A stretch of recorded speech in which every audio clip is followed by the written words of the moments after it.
Hey everyone, how you doing tonight? Monday night, just got back from my 30-minute walk.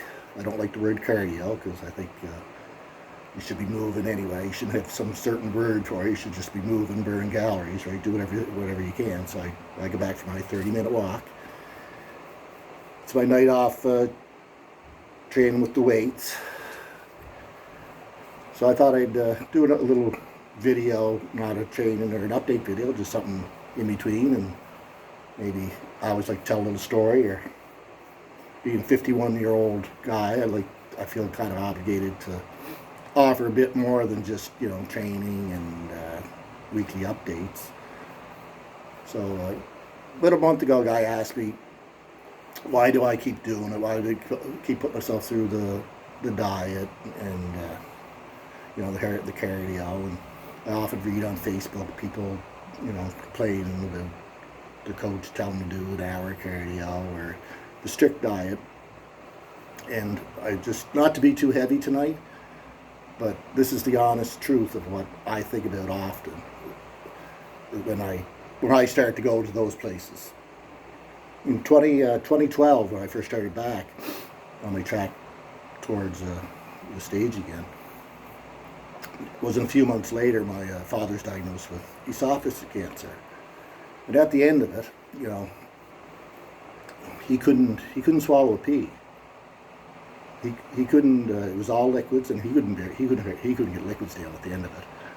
But that he never complained. He would. I'd stop in on the way home from work, and we had gotten a moose the previous year, and he would make me moose meat sandwiches, and he just seemed to. He loved to see me enjoy these moose meat sandwiches. I could still see him, big smile on his face. He'd make it for me, and I'd sit there and eat it in front of him, and he'd think that was great. So, that I thought about that later on one night. I remember I was training, and the diet was getting to me, and I wanted to go to Dixie Lee some bad. And I thought of Dad. I said, I have the choice. I can just drop. I was doing cable crossovers. I can remember the time. I was doing cable crossovers, and I said, I can drop these cable crossovers. Nothing stopped me. There's nobody there at the door to stop me. And go to Dixie Lee anytime I want. And have a big, nice meal. Because I still have the choice. But my father now, that choice was taken away from him. He didn't have that choice. So I felt fortunate that I had the choice. So that kind of set things in perspective for me. So I kept on doing the cable crossovers. Another time, same prep. I was on doing a cardio session on the treadmill, and I think I was 45 minutes in, was getting close and pretty played out. Legs started to burn, put one foot at the other, and I thought about my stepson Patrick. And he had cerebral palsy, and he was in a wheelchair. He passed away a couple of years ago.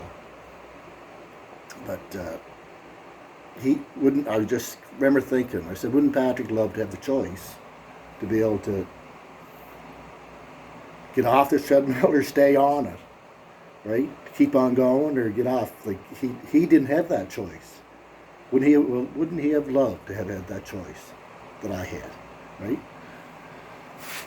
So this is. I'm not looking for sympathy or anything like that. This is just honesty. Is what I really did think of those things. So then, a few years later, we lost our nephew Thomas, and he was only a teenager, 14, I believe, and he was a fun-loving kid. He was a star hockey player, star soccer player, star everything. He was just a star, blonde head, blue-eyed, could do anything. And in a minute, his choices were gone forever. He didn't have the choice to keep playing ball. He didn't have the choice to play soccer. He didn't have the choice to play hockey. He didn't have the choice to bodybuild. Like me at 51 years old, I still have the choice to bodybuild, and I choose to do it. I choose to diet, and I choose to do cardio.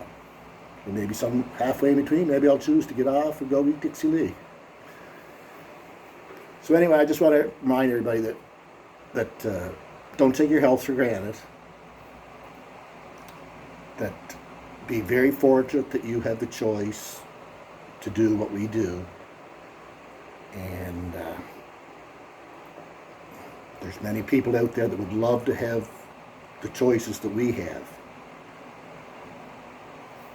So I hope this wasn't too heavy for you tonight. It didn't really need to be heavy. It's just me being honest. That's some of the things that I draw on, and it's helped me a lot.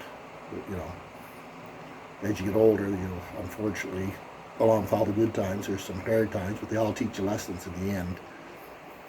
And I'd like to relay a few of those, other than how to keep your elbows, drive the elbows with your back. I'd like to have maybe a few more important things I've learned over the years. So I hope you like the video. I hope you make the choice to comment. I hope you make the choice to subscribe.